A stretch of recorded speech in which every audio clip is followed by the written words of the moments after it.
السلام علیکم ورحمۃ اللہ وبرکاتہ۔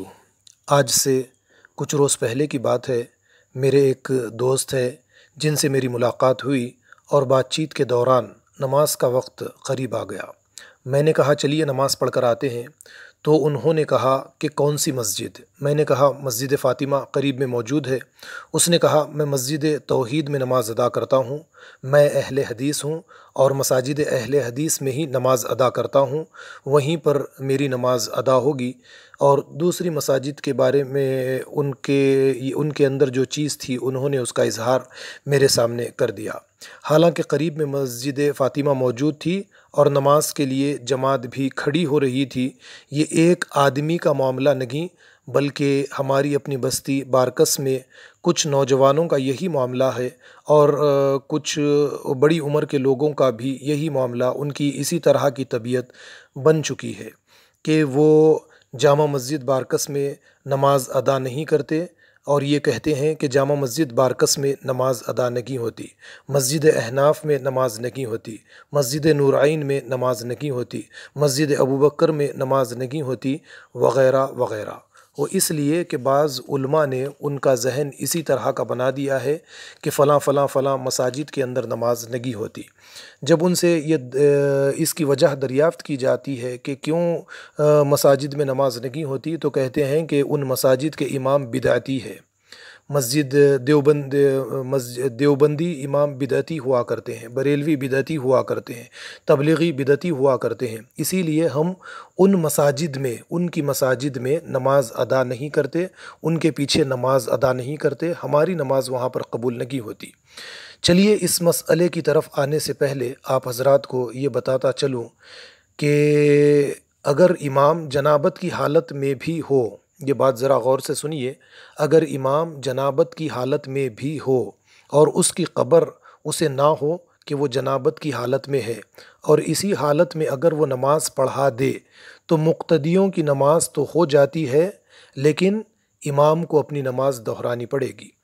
دارقطنی میں ایک حدیث ہمیں ملتی ہے، حضرت عمر کا واقعہ ہے کہ حضرت عمر نے بھول کر بحالت جنابت میں لوگوں کو نماز پڑھا دی۔ یاد آنے پر انہوں نے دوبارہ نماز خود پڑھ لی، لیکن لوگوں کو نماز پڑھنے کا حکم نہیں دیا۔ ٹھیک اسی طرح کا واقعہ دارقطنی میں حضرت عثمان کے بارے میں بھی ملتا ہے، لیکن اس کے باوجود ہمارے یہاں پر بعض لوگ ایسے ہیں کہ کسی مسجد میں کسی امام کے پیچھے نماز پڑھنے کے لیے تیار نہیں ہے۔ اب چلیے ایک حدیث بخاری شریف سے میں آپ لوگوں کے سامنے پیش کروں گا۔ بخاری جلد نمبر اول ہے اور پارہ نمبر 3 ہے، کتاب الاذان ہے، اور اسلام 360 میں اس حدیث کا نمبر 695 ہے، یعنی 695 ہے، اور باب ہے باب باغی اور بدعتی کی امامت کا بیان۔ باب کیا ہے؟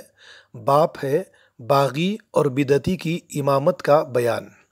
تو دیکھیے اس حدیث کے شروع میں آپ کو حسن بصری رحمۃ اللہ علیہ کا قول ملے گا۔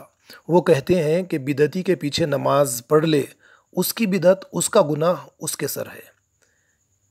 امام حسن بصری رحمۃ اللہ علیہ کہتے ہیں کہ بدعتی کے پیچھے نماز پڑھ لے، اس کی بدعت اس کے سر ہے، اس کا گناہ اس کے سر ہے۔ اور امام بخاری باب باندھتے ہیں باغی اور بدعتی کی امامت کا بیان۔ حضرت عبید اللہ بن عدی بن قیار حضرت عثمان غنی کے پاس گئے، جبکہ باغیوں نے ان کو گھیر رکھا تھا، یعنی باغیوں نے ان کو گھیر لیا تھا۔ تو ایسی حالت میں عبید اللہ حضرت عثمان غنی کے پاس گئے اور کہا کہ آپ عام مسلمانوں کے امام ہیں، اور آپ پر جو آفت آئی ہے وہ ہم جانتے ہیں۔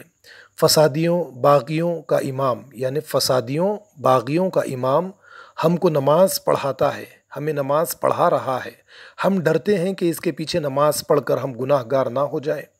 حضرت عثمان غنی نے کیا جواب دیا؟ غور کیجئے۔ باغی، بغاوت جنہوں نے کی ہے، حضرت عثمان غنی کو شہید کرنے کے لیے آپ کے گھر کے باہر آپ کو جن لوگوں نے آپ کو گھیر لیا ہے، ان کے بارے میں حضرت عثمان غنی کہتے ہیں کہ نماز ایک اچھی چیز ہے، اچھا کام ہے، جب وہ نماز پڑھیں تو تم بھی ان کے ساتھ مل کر نماز پڑھو، جب وہ نماز پڑھیں تو تم بھی ان کے ساتھ مل کر نماز پڑھو، اور جب وہ برا کام کرے تو تم ان کی برائی سے الگ رہو۔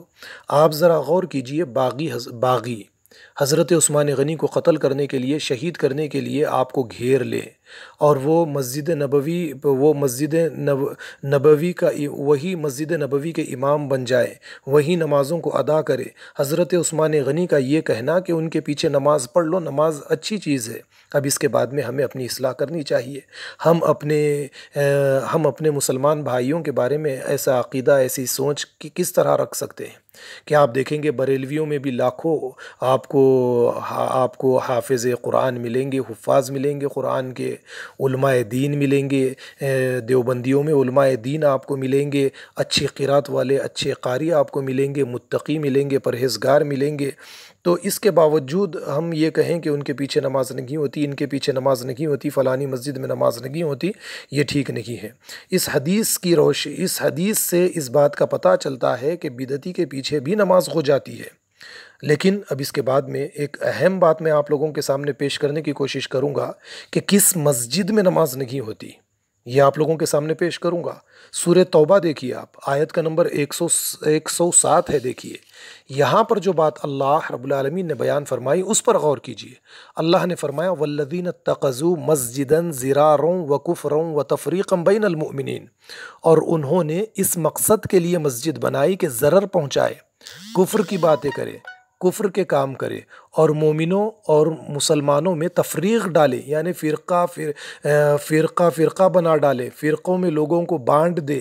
ایسی مسجد میں جانے سے اللہ رب العالمین نے نبی کریم صلی اللہ علیہ وسلم کو منع کیا، فرمایا اگر کوئی ایسی مسجد تمہیں نظر آئے، کوئی ایسی مسجد بنائے، لا تقم فیہ ابدا، آپ ایسی مسجد میں کبھی مت کھڑے رہیے نماز ادا کرنے کے لیے۔ پھر کیسی مسجد میں کھڑے رہنا چاہیے؟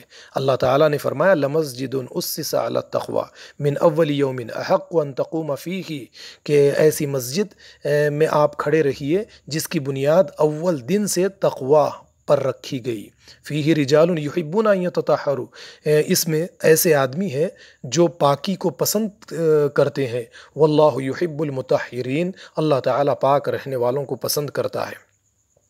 آپ ذرا غور کیجئے کہ نبی کریم صلی اللہ علیہ وسلم کو کیا حکم دیا گیا؟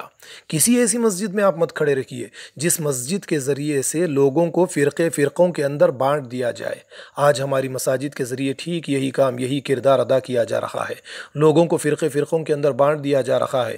ایک مسجد سے اس بات کا اعلان کیا جاتا ہے، ایسی تقریریں کی جاتی ہے کہ فلانی مسجد میں نماز نہیں ہوتی، فلانے امام کے پیچھے نماز نہیں ہوتی، فلانے امام کے پیچھے، فلانے عالم کے پیچھے نماز نہیں ہوتی، ان کے پیچھے نماز پڑھنے کے لیے ہرگز نہیں کھڑے رہنا چاہیے، وغیرہ وغیرہ، اس طرح کی باتیں پھیلائی جاتی ہے۔ تو ان تمام کی تمام باتوں سے ہمیں اجتناب کرنا چاہیے۔ مسجد کا کردار کسی سوسائٹی کے اندر انسانیت کو بنانے کا ہوتا ہے، فرقوں کو ختم کر کے امت بنانے کا کردار مسجد ادا کرتی ہے، اور جو کوئی مسجد میں داخل ہوتا ہے اسے امن ملتا ہے، سکون ملتا ہے، چین ملتا ہے۔ جیسے اللہ رب العالمین نے مسجد حرام کے بارے میں فرمایا ان اول بیت وضع للناس للذی ببکۃ مبارکا وہدی للعالمین فیہ آیات بینات مقام ابراہیم ومن دخلہ کان آمنا، یعنی سب سے پہلا گھر جو اللہ کے لیے بنایا گیا اس زمین پر وہ مسجد حرام ہے، خانہ کعبہ ہے، اور اللہ نے اس کے بارے میں کیا فرمایا؟ جو اس میں داخل ہو جاتا ہے اسے امن، سکون، چین مل جاتا ہے۔ تو مسجدیں یہی کردار ادا کریں، اسی لیے مسجد تعمیر کی جاتی ہے کہ کسی سوسائٹی میں، کسی معاشرے میں، کسی ملک میں، کسی شہر میں امن و امان یہ مساجد کے ذریعے سے قائم کیا جائے۔ علماء دین اور اماموں کی یہی ذمہ داری ہوتی ہے کہ وہ کسی سوسائٹی کو ایک پرامن سوسائٹی کے اندر تبدیل کرے۔ یہ کردار ادا کرنا چاہیے مساجد کے ذریعے سے۔ لیکن آج بڑے افسوس کی بات ہے کہ ہم ہماری سوسائٹی میں یہ دیکھتے ہیں کہ ایک جماعت والا دوسری جماعت والے کو پسند نہیں کرتا، ایک مسلمان دوسرے مسلمان کو پسند نہیں کرتا، ایک مسلمان دوسری یعنی کسی ایسی مسجد میں جا کر نماز ادا کرنے کے لیے تیار نہیں ہے جو کسی دوسری اسکول آف تھاٹ سے جس کا تعلق ہو، اس مسجد میں جا کر نماز ادا کرنے کے لیے تیار نہیں ہے۔ میری آپ لوگوں سے گزارش ہے، ان تمام چیزوں کو ختم کریں، اتحاد و اتفاق پیدا کریں۔ ہر مسجد میں نماز ادا ہوتی ہے، ہر مسجد میں نماز ادا کیجیے۔ میں نے بخاری کی حدیث بھی آپ کے سامنے رکھی ہے، قرآن کریم کی آیات بھی آپ کے سامنے پیش کی ہے۔ میں اللہ سے دعا کرتا ہوں کہ جو کچھ بھی کہا گیا ہے اللہ تعالی ہمیں سے سمجھنے والا، دوسروں کو سمجھانے والا بنائے۔ وآخر الدعوانا ان الحمد للہ رب العالمین، والسلام علیکم ورحمۃ اللہ وبرکاتہ۔